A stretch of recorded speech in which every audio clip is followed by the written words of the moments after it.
Welcome back to 6 and 6, where we cover 6 stories from around the world in 6 minutes or less. With that said, start your timer. We begin today in Colombia, where the government has actually pushed back and has denied involvement with a drug-carrying boat allegedly destroyed by the United States. The denial comes during a delicate peace process and ceasefire negotiations, where accusations of drug trafficking could potentially undermine ongoing diplomatic efforts to resolve long-standing conflicts. The ELN, or the National Liberation Army, emphasizes its commitment to peaceful initiatives and rejects any suggestion of involvement in narcotics trafficking. From Reuters, quote, such accusations are baseless and jeopardize trust built over the last several months.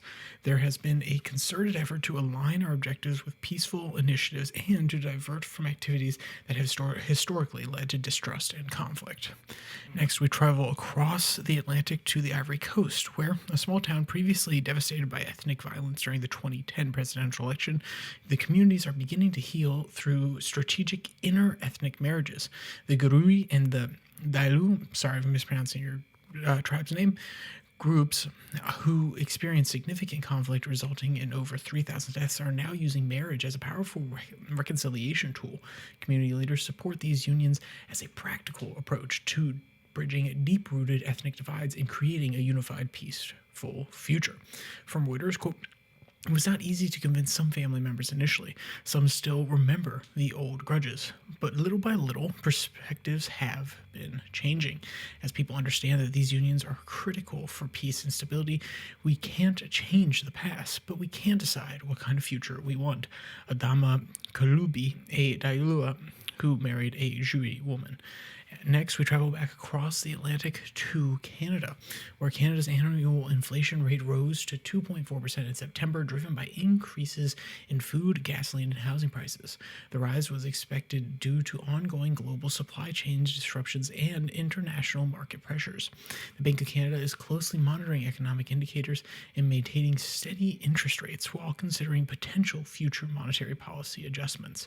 From Reuters, quote, we are carefully assessing all economic indicators to ensure our inflation targets are maintained, a spokesperson from the central bank stated, highlighting the delicate balance between policymakers that they must strike amid unpredictable global market conditions, end quote.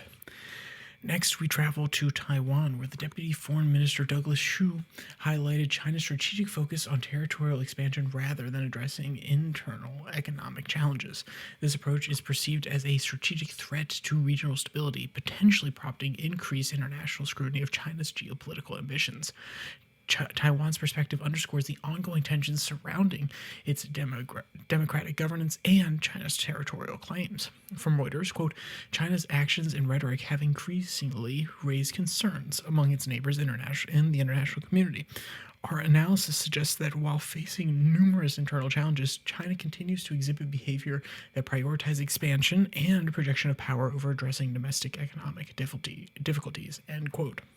Further south, we go to New Zealand, where Air New Zealand is forecasting a financial loss for the first half of fiscal year 2026, reflecting ongoing challenges in aviation industry. The airline is struggling to increase fuel prices, operational costs, and slow travel demand recovery following the COVID-19 pandemic. From Reuters, quote, as we navigate through the recovery process post-COVID, the impact of external factors such as rising fuel prices and inflationary pressures continue to weigh heavily on our financial outlook. Our projections for the first half of 2026 reflect these challenges, with a renewed emphasis on adjusting our strategy to address the slower than expected rebound in travel demand across our routes, a company spokesperson said, end quote. And finally, we go to the Netherlands, where the Dutch economy minister is engaged in critical discussions with China regarding the semiconductor industry. From Reuters, quote, the dialogue between the two economic heavyweights emphasizes the delicate balance each must maintain in their economic relations. While there is a mutual interest in maintaining stable trade dynamics, national security concerns and geopolitical strategies inevitably come into play, end quote. The role of ASML, a key Dutch chipmaker manufacturer, amid increased U.S. pressure to resist the importation of these technologies to China, has been a key and hard line issue for the nations to get passed in these negotiations. So, with all that, if you want to read any of today's articles, you can find all the links in the description below that like and subscribe button. Also, down there, you can find podcasts on Spotify, Pocket Casts, Podvine, as well as Apple Podcasts now. And you can follow the Twitter handle at Your Daily Flip, where I post links to these episodes on Tuesday and Thursday, and the normal podcast that comes out on Monday, Wednesday, Friday. So, with all that said, there's only one more thing to say. Stay safe, don't die,